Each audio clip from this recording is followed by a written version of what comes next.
Now, another thing I've been saying, this Hunger Games society, I've been saying this for a long time, is designed to have no small business, no even medium-sized business, globally, just gigantic corporations that control and produce everything.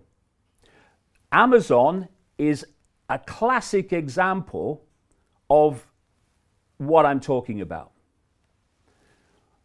What this coronavirus hysteria is creating is a situation unfolding by the hour worldwide that is destroying small business, family business, even medium-sized business, some even relatively big businesses too. It's destroying them. The big legacy of what is happening now will not be to do with health long term, it will be economic. I agree with you. It's going to be catastrophic. Now, here's the point. What happens to those people whose businesses collapse? What happens to all those people who were working for those businesses?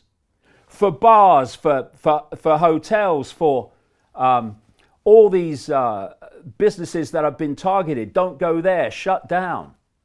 What happens to them? They fall into the bottom of the Hunger Games society. And what we're seeing now, every day, is this Hunger Games society coming closer and closer and closer because of what's being done in the name of protecting the people. I got news for you. You go deep enough into this system, they don't give a shit about the people.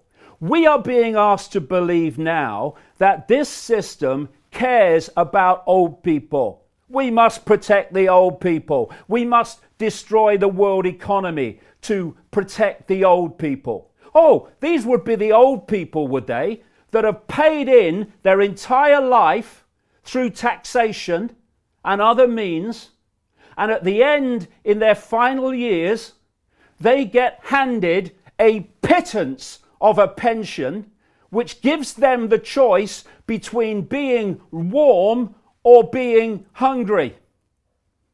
And what does that do? When people are going without essential things, because the system doesn't care, and they're having to buy shite food, because that's all they can afford. They can't have nutrients to boost their immune systems because they can't afford them, and the mainstream everything's not telling them they need them anyway. And at the same time, they're breathing in shit air, drinking toxic water and other drinks, being deluged with sugar, which has a phenomenally destructive impact on the immune system. All this is going on. We're living in an electromagnetic, technologically generated soup of radiation toxicity. And this system has allowed that to happen, has allowed corporations to do that.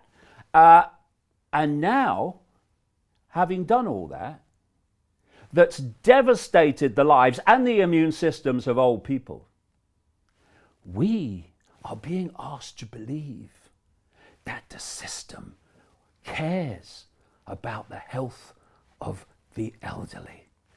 It doesn't give a shit. And I'm not talking about the nurses. I'm not talking about the doctors. I'm talking about that at the core which is driving this. And the idea that all these things are being done to protect the elderly, they don't give a shit about the elderly. The elderly are an excuse to impose the very society that I'm talking about. Now, if you look at when these things happen and great Orwellian, draconian things are put in place, oh, we've got to do this because of the problem. Well, the problem eventually passes. This virus will eventually flatten out.